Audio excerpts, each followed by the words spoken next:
that you please turn off your cell phone so that they're not disrupting to the meeting. We would appreciate it very much. Next order is invocation. Our council lady from Delaware County, Linda O'Leary. Would you do us the honor? Thank you. Dear Heavenly Father, we come to you tonight with the power and the blood of Jesus Christ. We ask for your continued blessings, dear Lord, for our nation, for our people, for all the peoples of the world that's in turmoil. We thank you for all your blessings you've bestowed on us. We pray for our servicemen and women overseas. Make them comfortable, give them your blessings, bring them home safely, dear Lord. We also ask that we pray for this nation tonight, dear Lord, in unity, honesty, and integrity, and a unity to work together for the betterment of our people. We thank you for all your blessings, and forgive us of our sins and trespasses as we forgive those who trespass against us. In these things we pray. Amen. Amen. Thank you, Ms. O'Leary. One request that I've had from people in the audience is that we get closer to our microphones when we speak because we're having difficulty hearing us. Roll call. Bill Anglin. Here. Bill John Baker. Here. Jack Baker. Here. Audra Connor. Joe Crittenden. Here. Meredith Fraley. Here. Don Garvin. Charles Hoskin. Here. Bill Johnson. Here. Taylor Keene. Amen. John Keener. Jackie Bob Martin. Linda O'Leary. Present. Lavina Shophouse. David Thornton. Present. Carol Cowan Watts. Phyllis Yargy. You do have a quorum. Next order of business are approval of the minutes of the October 16 regular session. Moved by Mr. Baker, seconded by Mr. Anglin. Any further discussion? All in favor, aye? Aye. All opposed, same sign. The minutes are approved. Next, not on the agenda. Yes. I would like to make a motion to amend the agenda to add an item 8 under new business for our new legislative majors for redistricting, please. We have a motion to amend, that was a motion, right? Yes. To amend the agenda to include under new business item 8, a new plan on redistricting. Have a second? Moved and seconded. Any further discussion on amending the agenda? Ms. Cowan? At this time, I cannot support this because I've given no opportunity to review it until the last minute. The amendment? The proposed redistricting, I don't think it's proper to act so quickly on such an important issue, and I won't be able to support the amendment of amending the agenda if I stood out today. Thank you. Any further discussion? Any further discussion? All in favor of amending the agenda signify by saying aye. Aye. All opposed, same sign. Aye. Roll call. And we'll require 12 to amend the agenda. Bill Anglin. No. Bill John Baker. Yes. Jack Baker. Yes. Audra Connor. Yes. Joe Crittenden. Yes. Meredith Fraley. Yes. Don Garvin. Yes. Chuck Hoskin. Yes. Bill Johnson. No. Taylor Keene. Yes. John Keener. Yes. Jackie Bob Martin. No. Linda O'Leary. Yes. Lavina Shophouse. Yes. David Thornton. Yes. Carol Cowan Watts. No. Phyllis Yargy.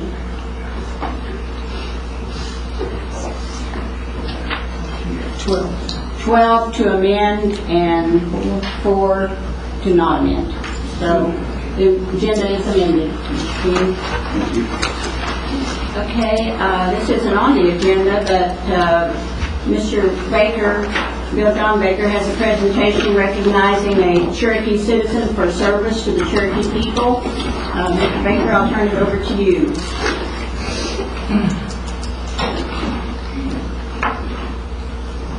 Thank you, Madam Speaker. It's an honor and a privilege to stand here today to honor a gentleman that has given over 39 years of service to this tribe. He has served with every counselor since the beginning. He has served under every chief since the beginning. He has served this tribe for 39 years. And tribal members for generations to come will reap the benefits of the hard work that this man has done. I'm presenting this on behalf of the Council of the Cherokee Nation.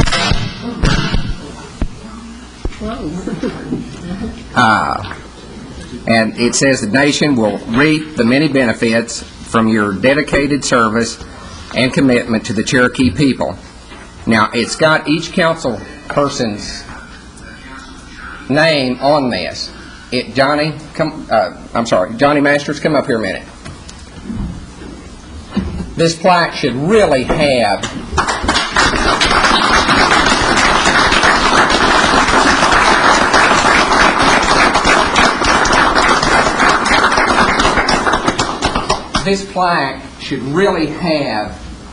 every council member that has ever served at the nation. This plaque should have the name of every chief that has served in this nation. He came in with Bill Keeler and stayed the entire time. He serves as a honorary member of our one of our committees that helps with the roads and the resources of the tribe. He was solely responsible for the first Indian roads program that we ever had, and the first money that he captured to bring to the 14 counties. And he's a personal friend of mine, and I just want to thank him, and I love him. Johnny, you want to say something?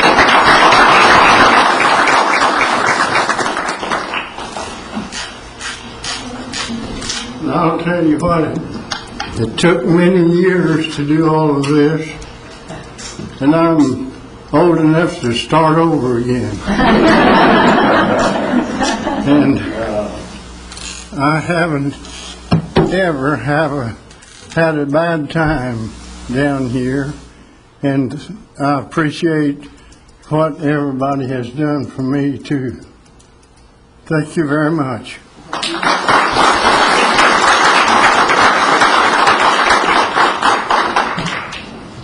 John, you forgot to mention the cookies. Oh, yes. Okay. Next order of business is State of the Nation. Principal Chief Chet Smith.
It's my great opportunity to appear in front of you on the State of the Nation, November 2006. It's been our custom, and somewhat of a sad custom, we begin our State of the Nation recognizing citizens, friends, and others who have passed from this life in the last few weeks. Linda Saren's mother, Josh Harvey, the son of Norma Harvey, or those of our employees and immediate community that have lost somebody. I'm sure there's many others who have lost loved ones or friends or family. So for this time, I'd ask for a moment of silence for those who passed on.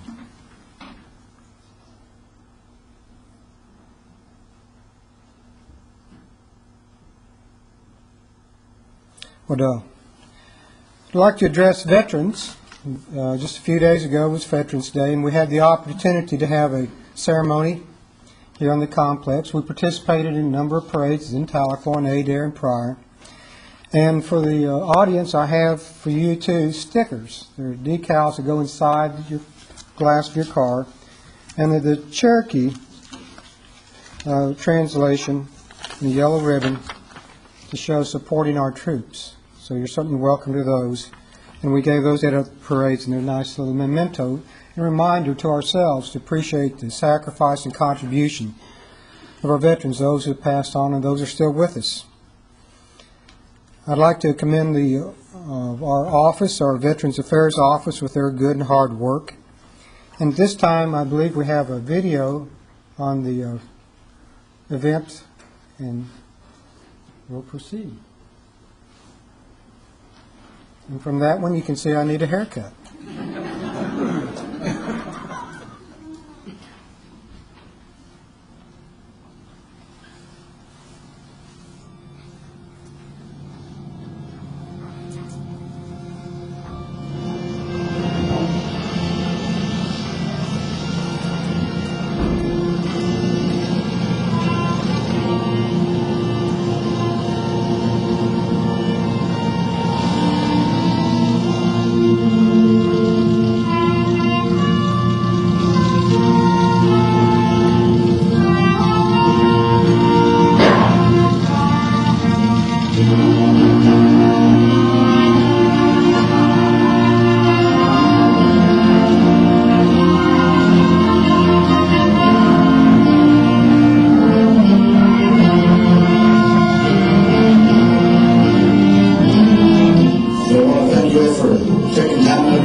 Cherokee Nation who have served in the armed forces for the United States. We thank you for the service.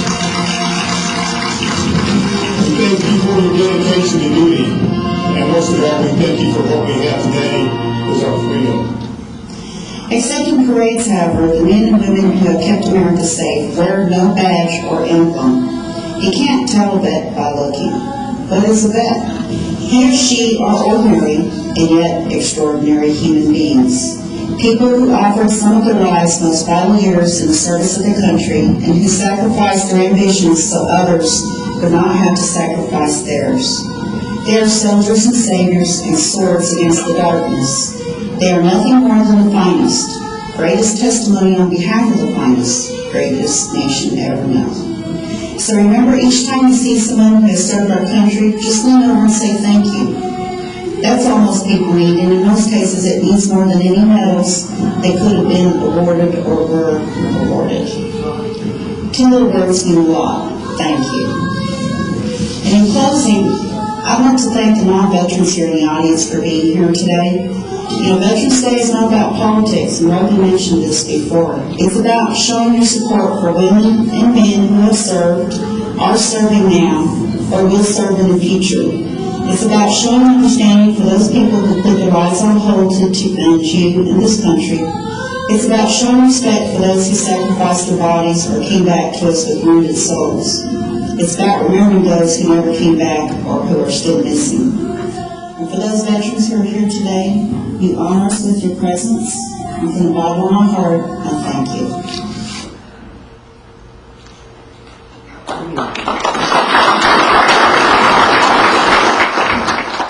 I had the opportunity to walk the Tahlequah Veterans Parade with Marion Hackerstrand.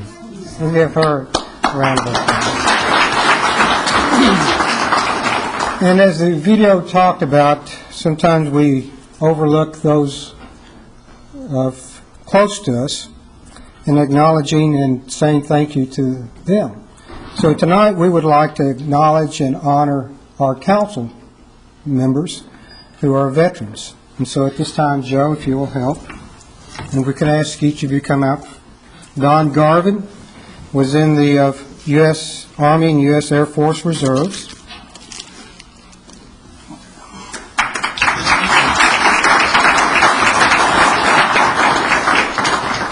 Joe Crittenden in the U.S. Navy.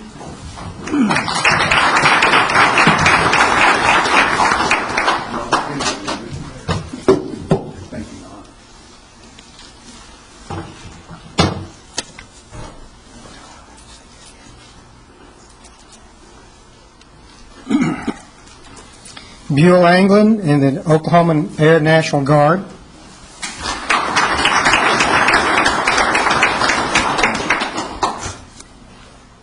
Bill Johnson, United States Army.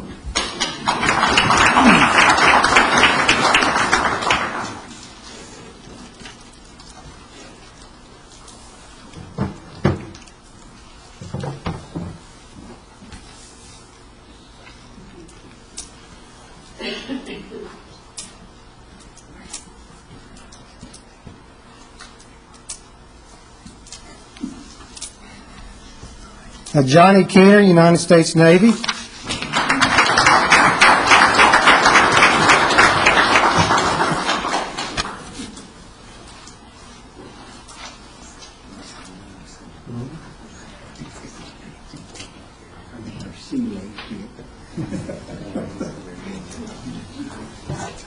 And Chuck Hoskins, United States Navy.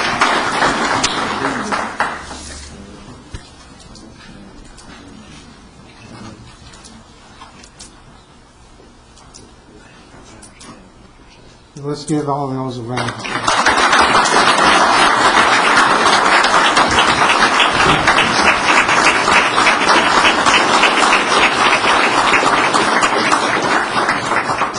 Thank you very much. It appears to me half of our council delegation was in the Navy, which may be a surprise or may not. I don't know what the affinity is. I know John Ketcher, the former deputy principal chief, was in the Navy also. Also, I'd like to announce that the United States Veterans Affairs Medical Center in Muskogee will be renamed on November 30th in a ceremony to be the Jack C. Montgomery Veterans Center. And for those who do not recall, Jack Montgomery was a Cherokee, and he was one of the very few to receive a Congressional Medal of Honor, and one of the very few Indians who received it. So it's a fitting effort, and we need to applaud those who drove that effort to have it changed. So you're welcome to come to the Muskogee Civic Center on November 30th for that event.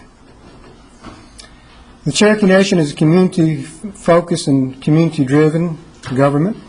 This last month we were able to contribute to volunteer fire departments nearly $300,000. And we made contributions to 6 boys and girls clubs, which amounted to $100,000.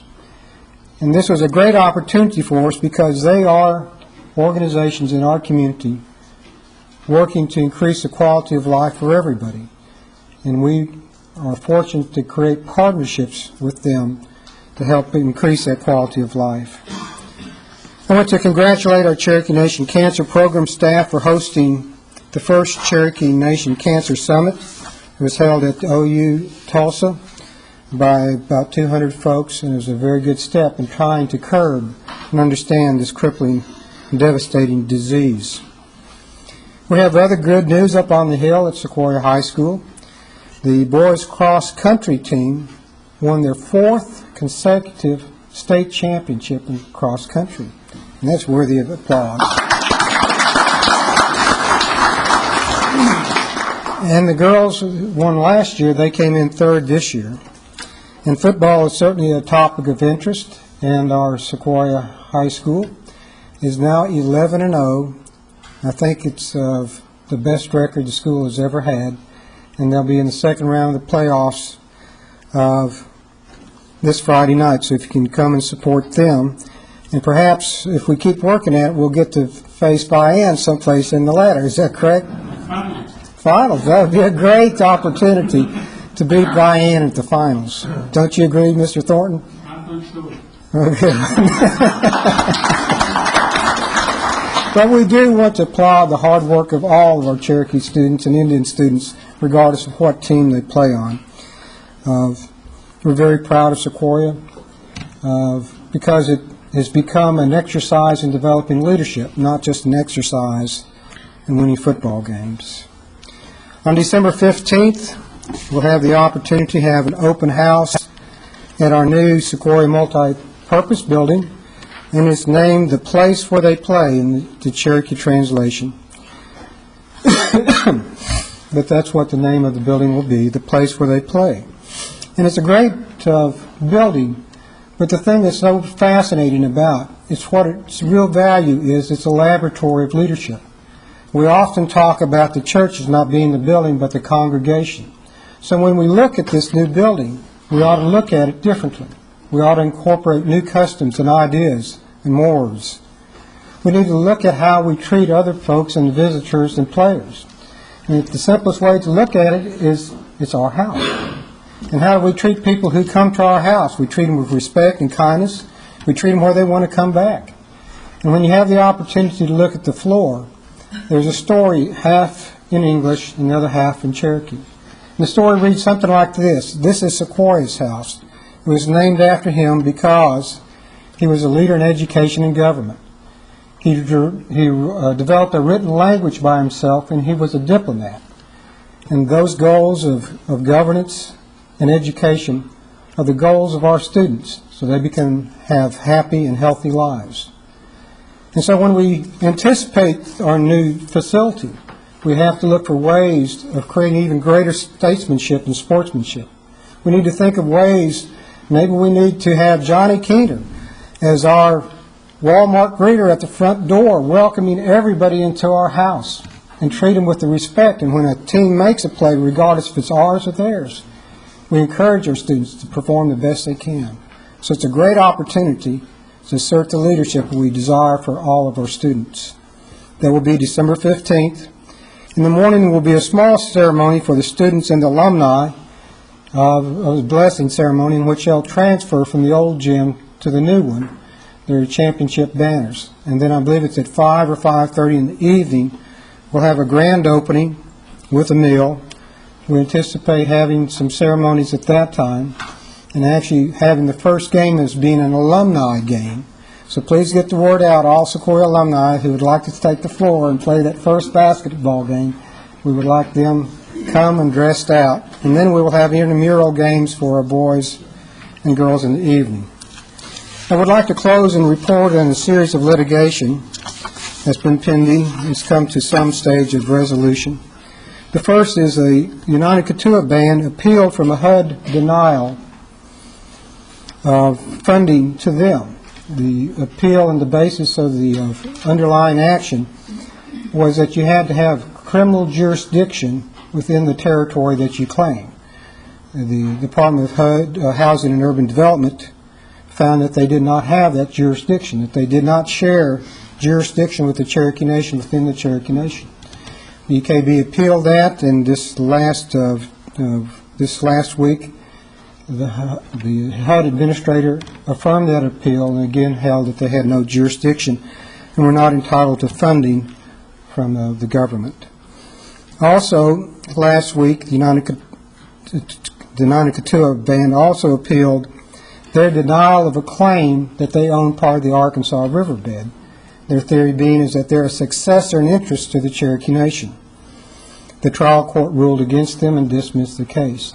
They took appeal to the Federal Circuit Court in Washington, D.C. Oral arguments were held last week. Again, it focuses on the very narrow legal issue of whether the UKB can join in that lawsuit the Cherokee Nation. We contend that there's no congressional act that allows that, and we invoke our sovereign immunity. In the Cherokee Nation courts, the trial judge Fight ruled that 7 councilmen had no standing to sue over an issue in federal court about C&E. I believe that issue is on appeal to our Cherokee Nation Supreme Court. And then this afternoon in the federal case of O'Leary versus Smith, the federal court dismissed the case for lack of standing and jurisdiction.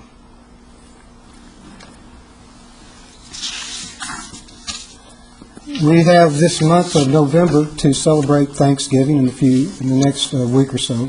It's a great time and opportunity to bring close to us our loved ones and family, and reflect on the great blessings that we've been endowed. And I don't know if anybody in this room believes that they're entitled to all the great blessings that we've been given. So it gives us an opportunity to pause over the holidays, eat lots of turkey and dressing, watch football games, but we should ever be mindful that the greatest gift that we've got is our family, friends, and our health. So thank you very much. You're done.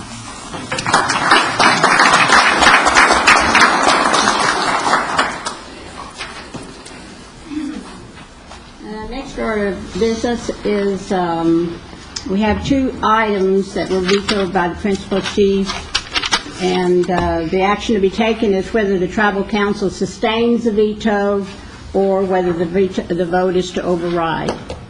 The first item is a resolution providing for election of Attorney General. Currently, the Attorney General is nominated by the principal chief, confirmed by the tribal council. This resolution would submit the amendment to the Cherokee voters to decide the question of whether the Attorney General should be elected or, as they currently are, nominated. Principal Chief vetoed on some different grounds, and I would entertain a motion to sustain means you support the veto. Okay. Do I have a second? Second. Moved in second. Any discussion? Madam Chairman. Mr. Baker? Todd, is this right, since it's before the court?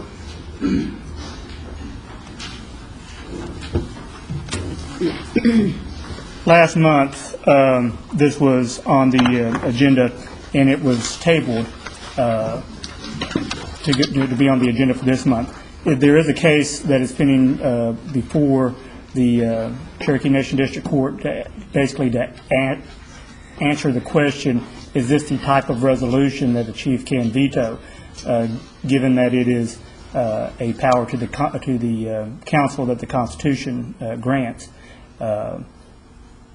I've spoke with Attorney General Hammonds. There's no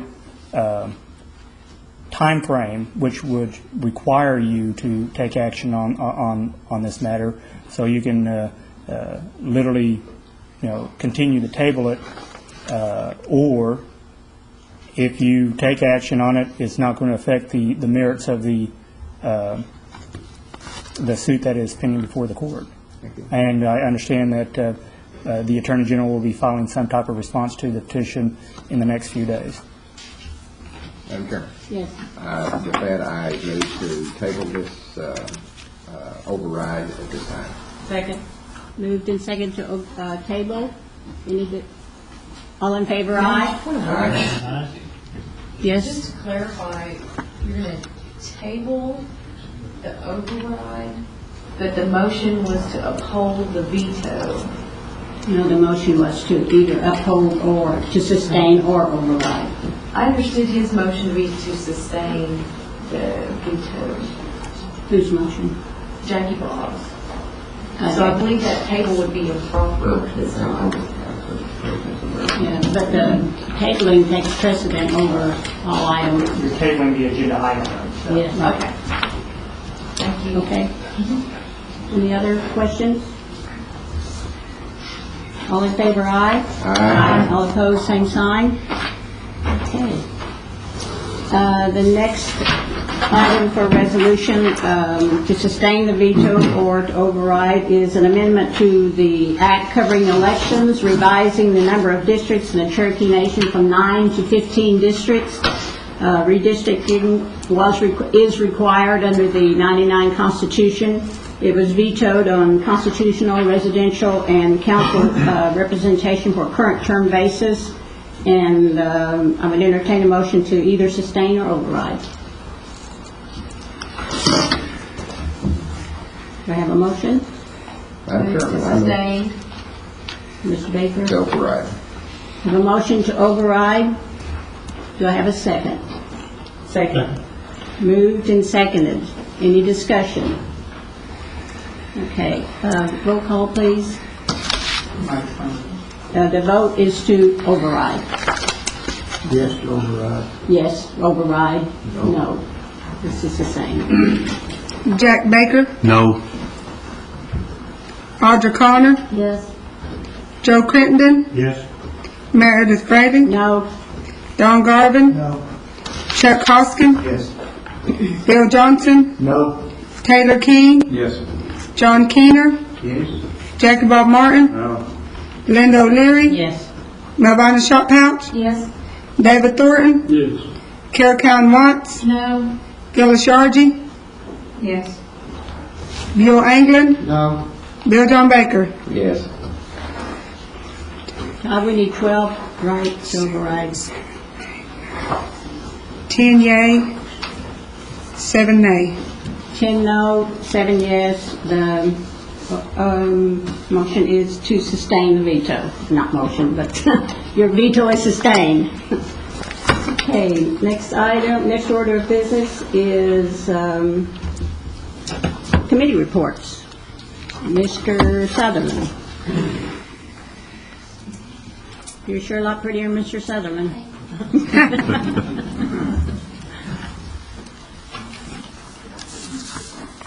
Good evening. My name is Lisa Trice Turtle. As you can see, David Sutherland is not available tonight, but he's asked me to come give the Housing Authority report. Our Board of Commissioner meeting will be November 21st at 5:30 at the Eileen Hogner Conference Room, and the board will have a light agenda for the meeting. We've been busy gathering information on the Cherokee Nation's annual assessment of NAHASDA program activities, and we've engaged an audit firm to begin the fiscal year 2006 audit, and they should be on site within the next week or two. David also wanted me to comment on the investigation we are currently undertaking with our Marshal Service. David reported this issue to our Board of Commissioners, and if you have any questions on that issue, David will be present at the Community Services Committee meeting tomorrow. Our Christmas dinner has been scheduled for December 15th at the Tahlequah Municipal Armory Building, and that's located on Water Street. I think it's 100 North Water, I believe. And usually the agenda will have a training for the employees, and of course we will eat at noon. So David would like to invite the council and administration to come by and visit, and that is his report for this evening. We'd also like to wish each of you a happy Thanksgiving, and if you have any questions, I will sure try to answer them. When is your dinner? December 15th. It's a Friday. Where? At the Tahlequah Municipal Armory Building. Okay. Any other questions or comments for Ms. Trice Turtle? We have a good caterer, I might add. So. It's not. Thank you for your report. Next is Cherokee Nation Enterprises, David Stewart. And I'm not going to say you're... I'm not sure who I'm trying to be. I'm Ben Stevens, and I'm filling in for David Stewart tonight as he is at a conference to learn how to make more money for the Cherokee Nation. In our preliminary financials for the month of September, our net income increased some 15% above August, and we are thinking that our net income for the total year will be above last year's result, which should result in making all of us very happy.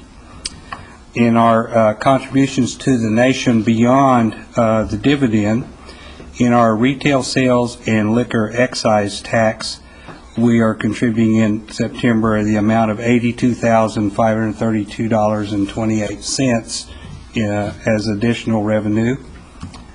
And in our expansion projects, the Catoosa parking garage is still on time and on budget as we continue construction on that. And if you haven't been around to see the biggest hole in the Tulsa area, you need to come up and see that before they start filling it up. The crane is in place, and they will start erecting the parking garage very soon. So your time is running out to see the big hole in the ground. We have substantial completion of the Roland Travel Plaza, and that's expected to be complete by mid-December. We'll need another few weeks to get all of the equipment in and open for operation, but Barring any weather-related delays, we should be opening that up shortly after the first of the year. The C&E Board of Directors recently approved a $125 million expansion project at the Catoosa facility, and we are currently in the design phase of that product to add more hotel rooms, gaming space, and other amenities. We're also ready to begin a renovation project at the Roland Casino, which will include a 24-hour sit-down restaurant and a new smoke shop.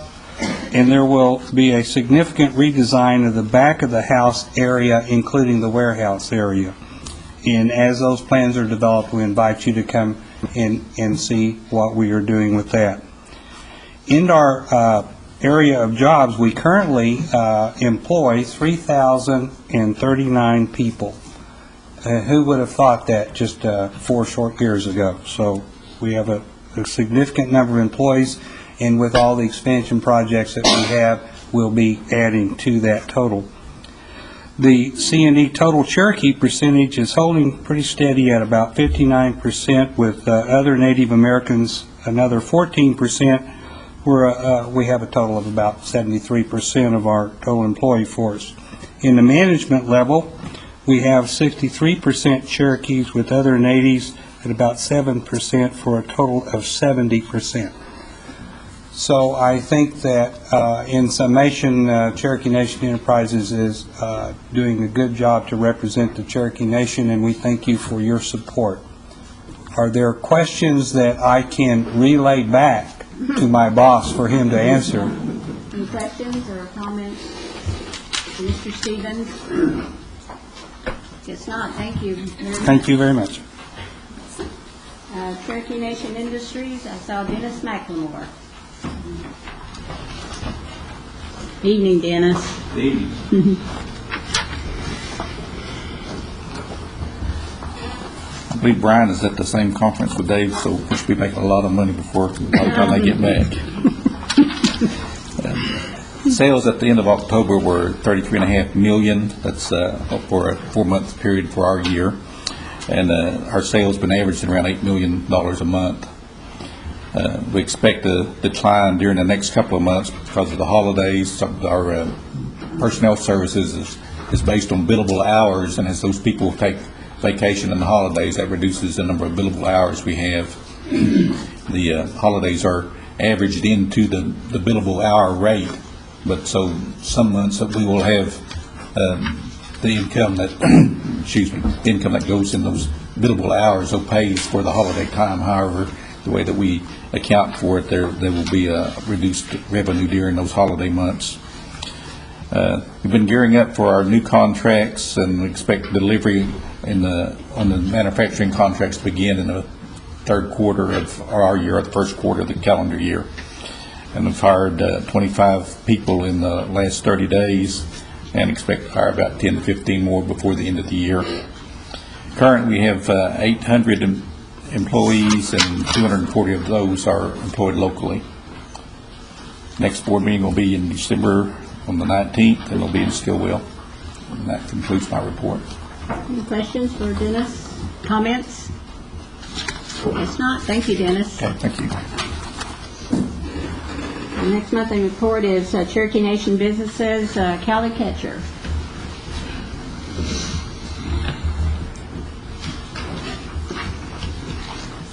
Good evening, Callie. Good evening, Council. I tried to find a substitute at the last minute, but no one would volunteer. We've got a lot of projects going on at C&B, both investments for new diversity, but a lot of support work with C&I and C&E. They've got a lot of good things going on. We have some revised capital budgets from C&E, which we're rolling into the 3-year plan, and hope to have a meeting with Doug sometime in the next couple of weeks to review that and come up with the amount of funding that we're going to need to increase our line of credit to cover us for the next 3 years. Our next board meeting is December 8th at 9 o'clock in Catoosa. That's my brief report for tonight. If anyone has any questions, I'll try to answer them. Anyone have any questions, comments for Kelly? Guess not. Thank you, Kelly. Thank you. And the next order of business is old business. There being none, we'll move on to new business. Items 1, 2, 3, 4, and 5 are amendments to legislation covering criminal procedure, crimes and punishment, and they were passed unanimously out of committee. These were sponsored by Ms. Cowan Watts, and unless the sponsor or tribal council have no objections, I'd like to see us vote on those in toto, but with Mrs. Cowan Watts giving a brief discussion of each. Thank you, Madam Chair, Madam Speaker. The first is criminal procedure relating to adult probation and parole. Some of the significant highlights of this legislation is it creates the budgetary authority for adult probation office and adult parole officer, which has been missing to date and have been filled in by juvenile probation officer. Then it also provides for those on parole to give community service, and I think that has been a much needed and lacking item in our code. The second is Title 21 Crimes and Punishment relating to domestic violence.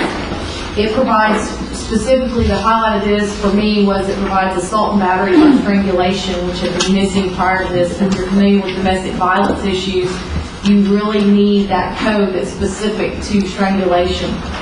On number 3, Title 10, amending on paternity, and amending Section 110 and 117, it provides for paternity. It makes sure that we're aware of paternity affecting Cherokee Nation citizenship registration, which is important for the tribe.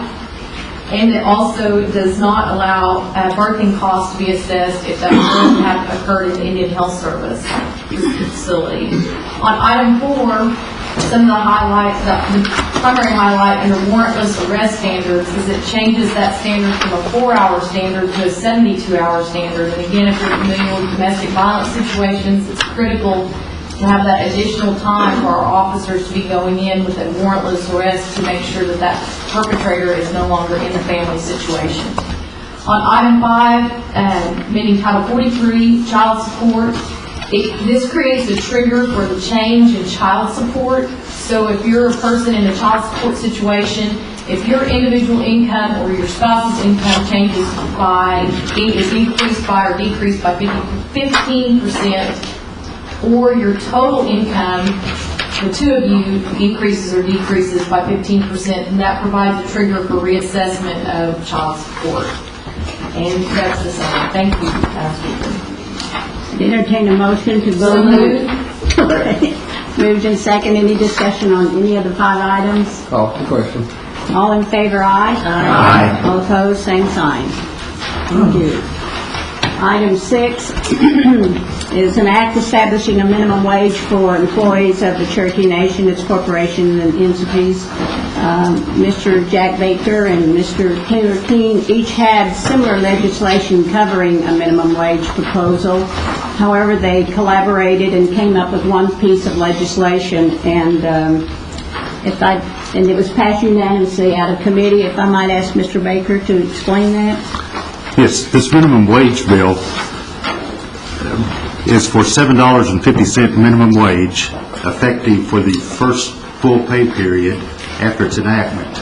And in addition to the raise up to $7.50 for minimum wage, there should be a wage increase beginning at $1 for the wage rate of $6.50, with this $1 wage increase being reduced by 1 cent for every 2 cents above the $6.50 wage. Basically, it's a prorated dollar wage increase for people below $8.50.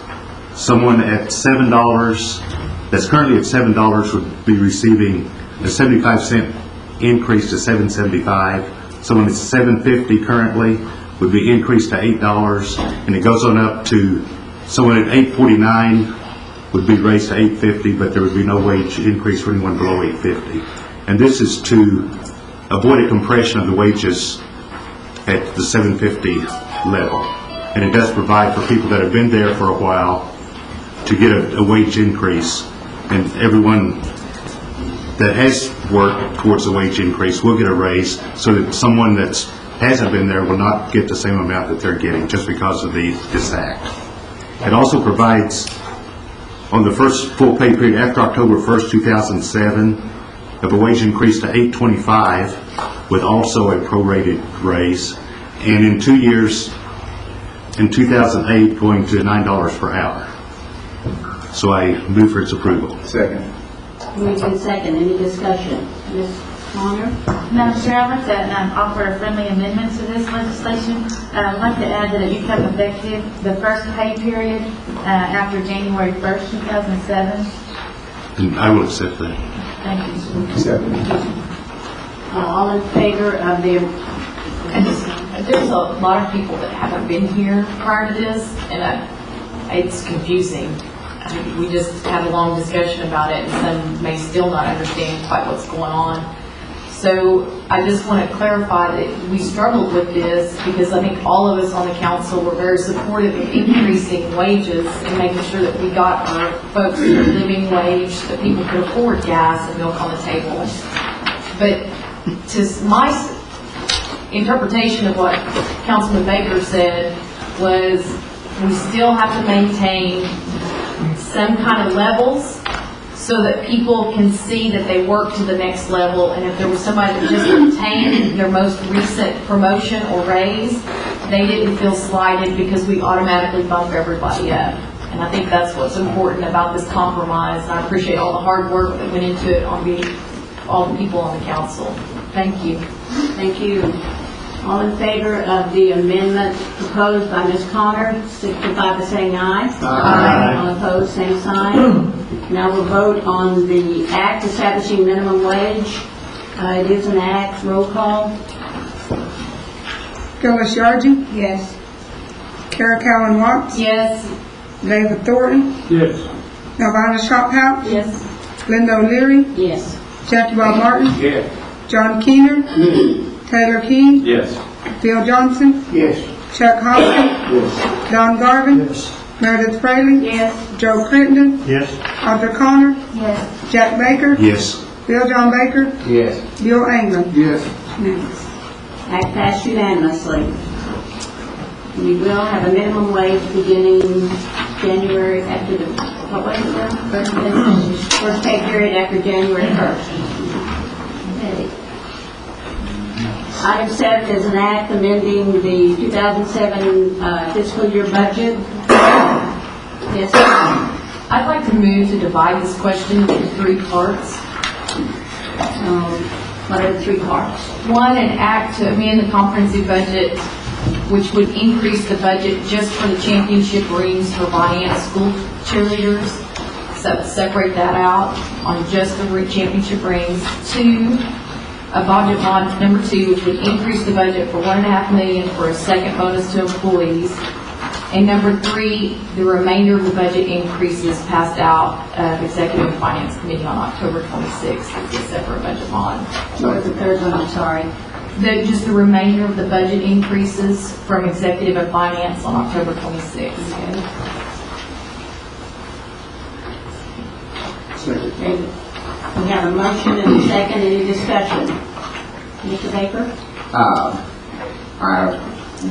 We spent a long time in committee, and we did a lot of discussion and passed the full budget mod, and I think that's the way we ought to pass it.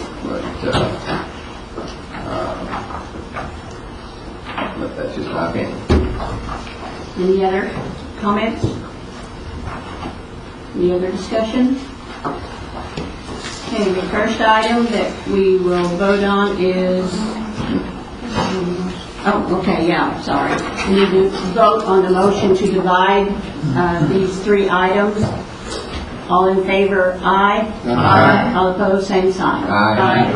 Roll call. Yes is to divide. Joe Crittenden, No. Meredith Fraley, Yes. Don Garvin, Yes. Chuck Hoskin, No. Bill Johnson, Yes. Taylor King, No. John Keener, No. Jack Bob Martin, Yes. Linda O'Leary, No. Nelvana Shophouse, No. David Thornton, No. Carol Count Watts, Yes. Bill Shargy, No. Bill Angren, Yes. Bill John Baker, No. Jack Baker, Yes. Audrey Connor. No. 7 yea, 10 nay. Madam Chair. Yes. The vote was 7 yes, 10 no. This is an act that is to our comprehensive budget. It's allowing for $14,058,000 in total budget authority, making it a total of $376,908,181. It brings forth some carryovers, and as far as some of the divisions, it allows for $1 million self-help water lines. We have Cherokees that do not have water. We promised water for years. We have federal grants to get them water, but the rural water districts are stretched so thin that they don't have the capability or the lines big enough for us to use these federal dollars for these water lines. So we're putting $1 million into this to build up some of these rural water districts to make these water lines work that we promised, and we've got Cherokees out there that are on either no water or extremely poor water, and I think this is a great place to put $1 million of our money to make these projects work. Also in this is $1.5 million. It's not for a second bonus. It is to make whole what we believe we passed the first time. There were monies taken out of the employees' paychecks for the fringe pool that we believed they could have bypassed. And so we took the dollars to put in this budget so that the employees will get what we believed we were giving them a month ago or 6 weeks ago. And with that, I move for its approval. Second. Moved and seconded. I'm sorry. Madam Speaker, I'd like to move to amend to remove the rings and the $1.5 million bonus, so-called bonus to the employees from this act. Are you asking for a friendly amendment? This would be a motion. This would be an amendment to the motion on the table. Tyler, is this proper at this point? It would be, Madam Speaker, any legislative act during the committee process and through the,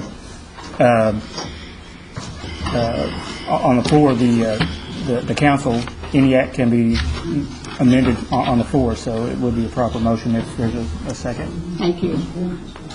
Kara, do you want to restate your motion, make sure everyone is clear? Yes, I'd like to move to amend the act to remove the buy-in cheerleaders championship rings as well as the $1.5 million so-called employee bonus. Second. Got a motion and a second. Any discussion on the amendment? Yes, Madam Speaker, sorry. Mr. Baker? For the same reason that we didn't separate them, I believe that we're just making good on the word of the employee bonus, and I think we ought to not amend this act. Ms. Watts? Thank you, Madam Speaker. I hope that no one took those as my words, because it was not me, but one sole council person sitting on this table in this body that promised the employees without authority an $1,000 bonus. And I don't know how many of you have worked in the real world, but in my real world, when I get a bonus or I get a paycheck, it is taxed and benefits are taken down. These employees have already been provided with $2.1 million, and it was divided equally, as was noted in the minutes and reviewed again and again. They have been provided with money. This is, I guess it's already election time, and I am very disappointed if we cannot vote on this item separately, because In some areas, there's a significant number of employees, and I would say folks are pandering to their voters, rather than looking at the goods of the Cherokee Nation as a whole. And if we look at the buy-in cheerleading championship rings, I have nothing wrong with championships. I've been there before as a student. But that school is responsible for that, and that community and that school is responsible for those rings. There are self-help clauses that this body voted on, and this legislation provides for nothing, for no portion of self-help from those buy-in cheerleaders. So we would be breaching the Cherokee Nation law that we passed if we provide them with a lump sum of money for those championship rings. And where does that stop? Do we buy prom dresses? Do we pay for rental tuxes? Do we go and buy everybody championship rings and jackets? Apparently, it's already election time. I cannot support this budget modification if we include these two items, because it's just going downhill from there, and we have another 8 months or so until that election occurs. And there is nothing on the rest of this budget modification that warrants us passing it tonight. So if it means I have to vote no in order to stand up for the Cherokee people and not spend money on something so ridiculous as these two items, when we've already been doing what we're supposed to as a tribe, providing roads and other government infrastructure, then so be it. But we're going to have to take a stand, and I cannot believe what is happening here tonight. If these were so worthy to stand on their own, then we should have voted on them on our own, even if it already came out of committee, because I already voted against at least the buy-in cheerleading rings, and I wasn't present at the time of the other vote. Thank you, Madam Speaker. Mr. Baker? Yeah, Madam Chairman, I don't know if anybody promised the employees $1,000. I do know that I made the motion that gave $2.1 million to Point of order. Point of order. Was it not provided in writing by the councilman? How can that be said? What's your basis for the point of order? I don't know how to address the truth, I guess, in the meeting. What's the Okay. The 2.1 million divided by 2,100 employees, I don't think anybody believed that they weren't going to take out federal and state taxes. What I didn't believe was that they would take out comp time and not give them a day, take out sick leave and not give them a day, take out insurance and not pay an extra premium, take out all these things that they took out, and you said they gave them, it was said that 2.1 million was divided among the employees. 800,000 was taken off the top before it was divided. And all they did was write the checks. It could have been passed through. They could have gotten $850, $900, and that I made the motion, so I know what the intent was when we passed it out of committee. And it was not done the way that I believe it should have been done, and this is making it right. The employees didn't get, a lot of employees didn't get anything for the last 3 years, and I was complaining 3 years ago at the unfairness of the merit pool. So it's not election year. We carried over $12.5 million that this council budgeted for services to the people that did not get spent. There was $12.5 million on the that was never brought to the table for services to the people that did not get put out. And it's time to take care of our employees and take care of them good, instead of just constantly riding on their backs and taking out every little dime that we can. So yes, I feel strongly about this, and I think they deserve it. Thank you. Thank you, Madam Speaker. Each of you, as Cherokee citizens, have the right to go through the Freedom of Information Act and gather the documents and the meeting minutes yourself and all the records to see just for yourself. Because one piece of advice I constantly have to remember when I got into politics is, when you get into a fight with a skunk, the passerby can't distinguish who's the skunk. Thank you, Madam Speaker. Point of order, John. Point of order. Totally out of line. Mr. O'Leary. Well, I'd just like to say, we've all discussed this before. This isn't the first discussion we've had. This isn't the first discussion, maybe the first you've heard of it, except through the newspapers or if you came to our council meetings. When they're there, we're a really working council. We've had these discussions. We didn't have the name calling. We didn't have all of this propaganda, political agenda, motivation going on here. that we're hearing tonight. And we've also provided many, many things for the other counselor through ACES, but there's never a word said there how distinctive that is to benefit somebody. And we have counsel that people come to the table. We're always giving to some of our other schools and to Sequoia. And speaking to the Vian cheerleaders, this was a very honorary thing. Most of those children, or every one of them, was Native American and Cherokee. And this is something that we felt that we wanted to put in the budget to give them some kind of honor. Well, you see us give honorary plaques and things here at night. This is just an honorary thing to them. It's not going to break the bank, folks. If we took care of what we wasted, and this council really had oversight, then we would have money more coming to the people out here if you want to get into the propaganda politics. And I'm for this budget, and I hope it passes tonight. Thank you. Mr. King? Call for the question. Question's been called. All in favor of the amendment to remove the rings and the $1.5 million bonus, signify by saying aye. Aye. All opposed, same sign. No. Roll call, please. The yes is to remove. Don Garvin, Yes. Chuck Hoskin, No.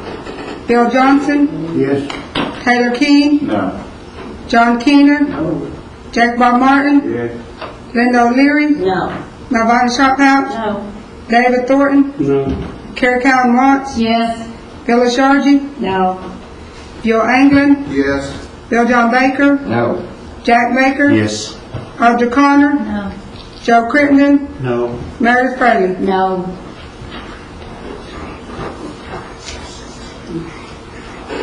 Eleven nay, 6 yea. 11 no, 6 yes. Call for the question. Question's been called to approve the budget, signify by saying aye. Aye. All opposed, same sign. No. Roll call. Audra Connor, Yes. Joe Crittenden, Yes. Don Garvin, No. Chuck Hoskin, Yes. Bill Johnson, No. Taylor Keene, Yes. John Keener, Yes. Jack Bob Martin, No. Linda O'Leary, Yes. Melvina Shophouse, David Thornton, Yes. Carrie Cowan Watts, No. Phyllis Shargey, Yes. Bill Anglin, No. Bill John Baker, Yes. Jack Baker, No. Meredith Fraley. Yes. 11 yea, 6 nay. 11 yes, 6 no. Okay. The budget does pass. Next is new item number 8 on redistricting, and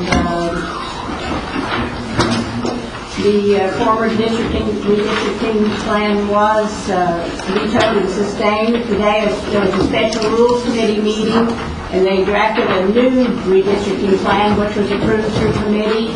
And Mr. Kennerty, would you like to explain that? Thank you, Madam Speaker. This is a legislative act related to Title 26 elections, as amended by Legislative Act 39-05, amending representative districts. Madam Speaker, this measure provides a legislative remedy for changes relating to redistricting provisions in the 1999 Constitution of the Cherokee Nation.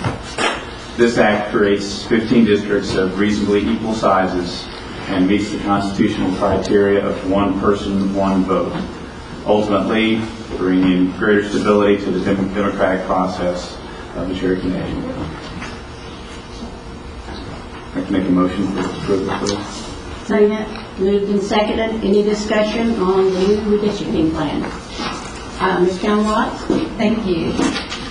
This is something that at this time I can't support. There's various reasons. There is no urgency because there is no deadline from the Constitution, and there are a significant number of problems with why there would be issue with putting it into place right now. And I think the first thing for my voters in Rogers County is that they're using the wrong data to apportion new districts. I made this abundantly clear. I've been outvoted. So I don't know that there's anything I can do except utilize my own vote and make sure that you understand, especially if you live up north, we're being shorted seats of people because they're not using the right data that make sure that all the folks up north are counted properly. And therefore, how can we even look at redistricting if we're not using the right numbers of Cherokee people in the right places? In addition to that, to be fair to my own opponents or anyone else's, how can we redistrict so late when it's already past the 270-day residency timeline for any candidate to establish residency in any of the new districts? And this could significantly change who was running for office or who wasn't and how people would vote. So that in itself is a lawsuit waiting to happen, which means the Cherokee people's money will be misspent again in the courts rather than looking at how we can do a better job here at this table.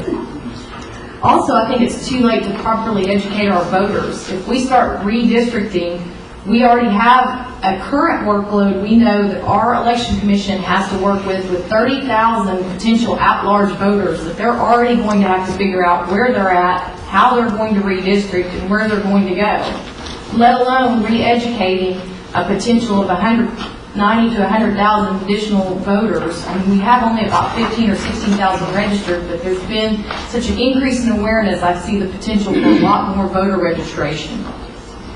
Also, the Election Commission themselves has already responded, I believe, that says they don't have the time to respond to questions and logistics needed in order to look at new precincts, educating voters, how to redistrict, how to get their bad addresses changed. There's a lot that goes into election, and that process for them starts the 1st of February. So I don't see how this body can act responsibly and implement anything at this time, let alone implement and vote on anything that was just approved this afternoon of such significance to the Cherokee voters. Thank you for your time, Madam Speaker. Thank you. Mr. Baker, and then Mr. Martin and Mr. England. Yes. It is important. It needs to be done now. The at-large voters that have voted in the 14 counties in the past have to choose a district. Well, if we don't do our districts now, then they'll pass that timeline and there'll be new districts after the election. Well, you have a one-time opportunity to choose a district in the 14 counties. And so if we do nothing, the districts won't be what they will be eventually. So you're sitting there and disenfranchising these absentee voters because you're not giving them an opportunity to pick a district before the election. And the Constitution doesn't say that, oh, by the way, 4 years from now they can choose a district. It says that they can choose a district at the first election only, and any time after that, they're at large, period. So we're not being very fair to those folks. 8 years ago, we were in this very position. There was a councilman from Tulsa that believed that he had enough voters in his district to demand another seat. The council chose to do nothing. And he filed a lawsuit, and we are living right now under the redistricting that the tribunal gave us 8 years ago. They decided it for us. They took it out of the hands of the legislative branch because they refused to act. This is no different than refusing to act. If we don't do it, if it gets vetoed, then we'll be under a redistricting of the Supreme Court of the Cherokee Nation, and you can take that to the bank. We've already been there. We've seen how it works. Every set of numbers that geodata and the tribe produced show that Cherokee County got a third seat. Every set of data showed that Cherokee County got a third seat, and I am not going to sit here and let it be vetoed or let it not pass and Cherokee citizens in Cherokee County be cheated out of a third seat that they deserve right here, right now. Personally, I would like for all Cherokee County voters to have 3 picks. That would be the best thing in the world for me. But this isn't about me. This is about what is good for the Cherokee Nation. and what's good for future generations. And having 15 seats and one man, one vote is the right way to do it. And we can carve them out, or we have carved them out. We came up with a plan. It wasn't perfect. Now we've come up with a better plan that's closer to perfect. And it's workable, and it will meet our constitutional responsibilities for this first election after the new Constitution is put into place. The tribunal, or the Supreme Court, said that we're under it, and to have an election and not do that would be absolutely wrong. That's all. Mr. Martin? Thank you, Madam Speaker. I've spoken several times in our committee meetings about this issue. I'd like the audience to know how I stand on this issue. And I agree with Mr. Inspector, this is an important issue. The reason it's important is the new Constitution requires it. But the new Constitution does not demand this council to take care of this issue.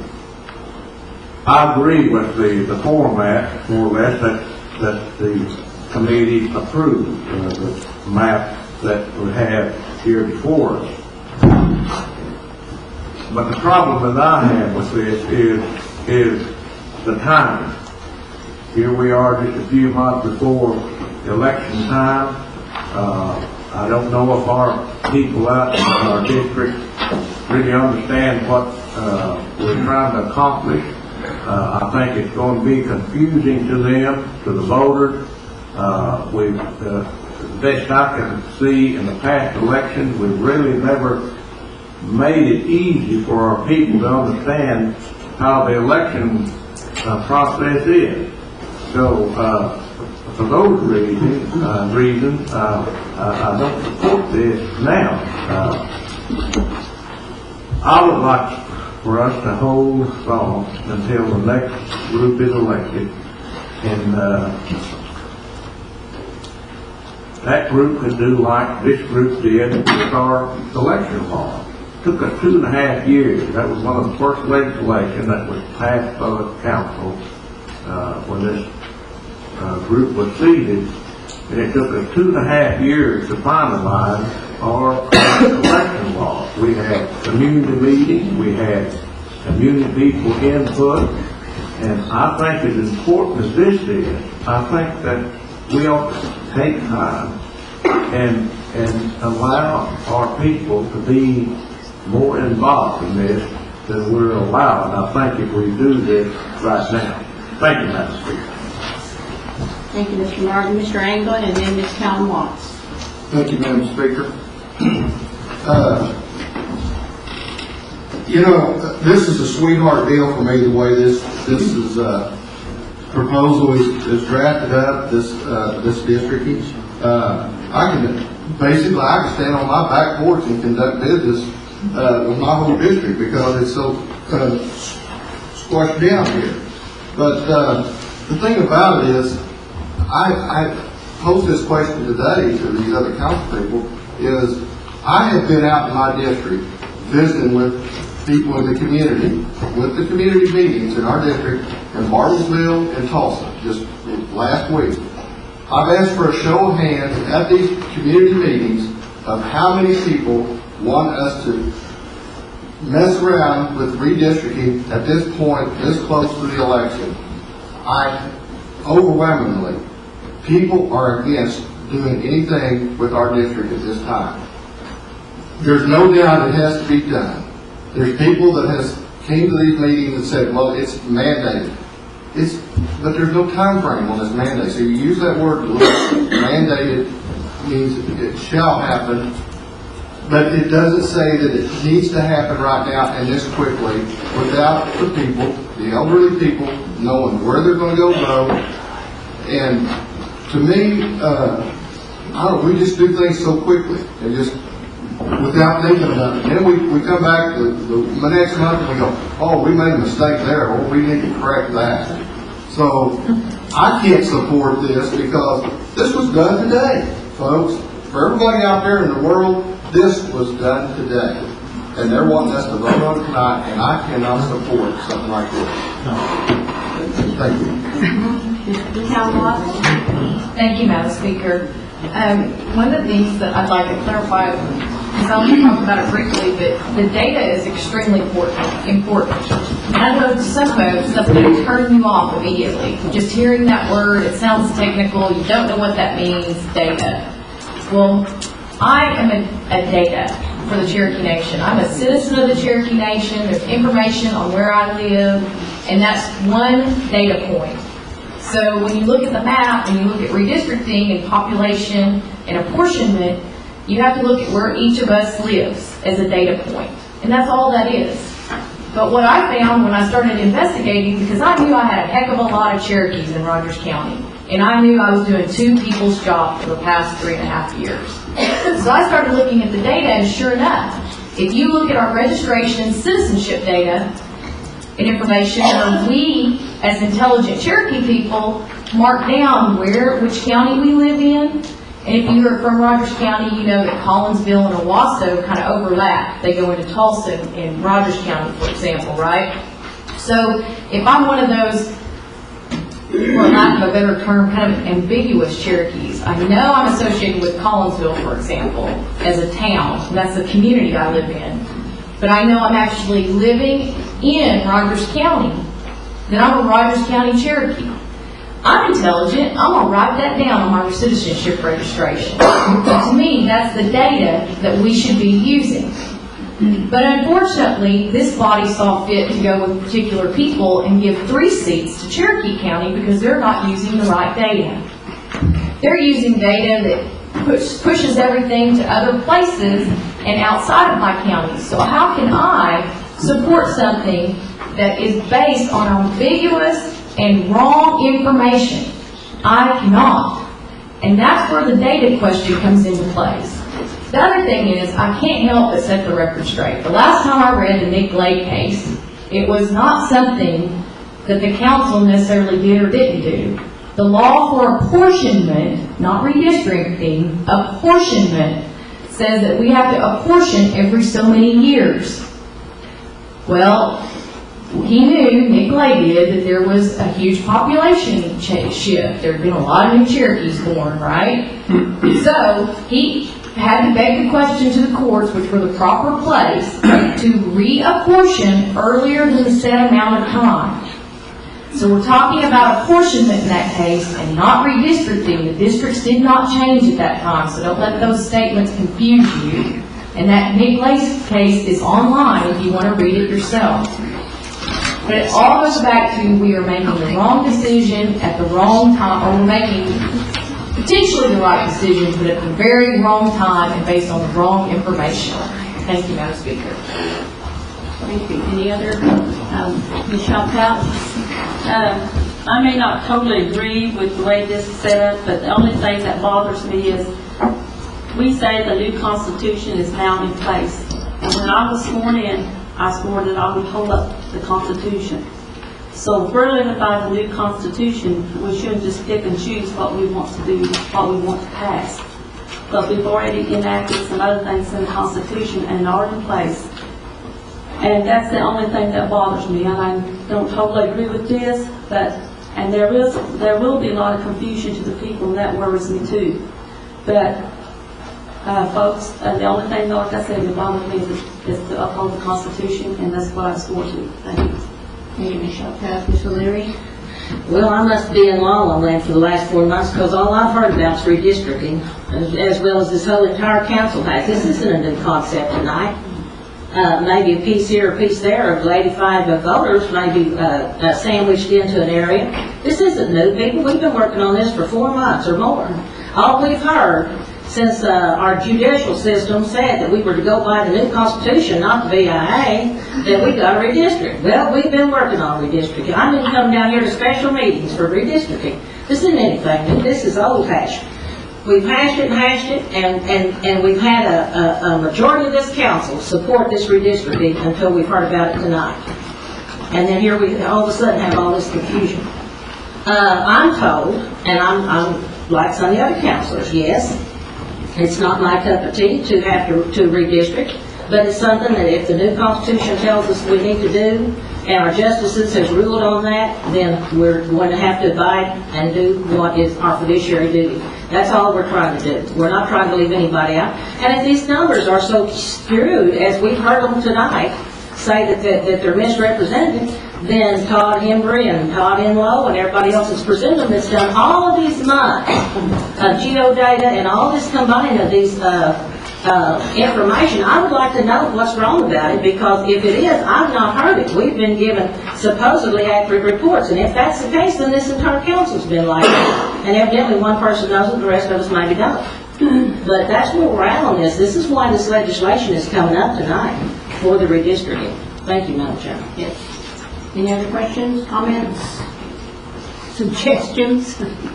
Call for a question, Madam. Does everybody have a copy of the proposed map that has the district, the new districts? Okay, it is an act, so it'll be roll call vote. Yes is to support the new redistricting plan. Melvina Shop House, Yes. David Thornton, Yes. Carrie Calvin Watts, No. Phyllis Shargey, Yes. Bill England, No. Bill John Baker, Yes. Jack Baker, Yes. Audra Connor, Yes. Joe Crittenden, Yes. Meredith Braley, Yes. Don Garvin, Abstain. Chuck Hoskin, Yes. Bill Johnson, No. Taylor King, Yes. John Keener, Yes. Jackie Bob Martin, No. Linda O'Leary. Yes.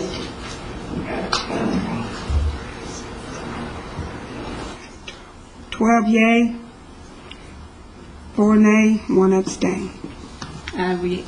12 yes, 4 no, and 1 abstention. Motion carries. Okay, next is announcements. Mr. Baker? Yes, a couple of announcements. One is I would like to congratulate my good friend Chuck Hopkins on being a newly elected member to the Oklahoma House of Representatives.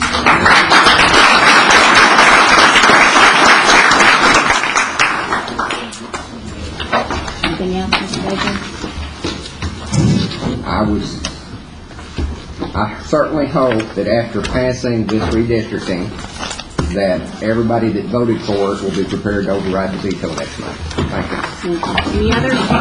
Ms. Helm? I'd just like to recognize my other half, my husband Doug Watts, and I really hope everybody can congratulate him because he participated in his first wings run this past Saturday, and I signed him up for the 2K, which is a little over a mile. He got into the 15K and did it. So Chad, we have a challenge. Any other announcements? Move adjourned. Second. Move to same to adjourn. All in favor, aye. Aye. All opposed, same sign. 7:27.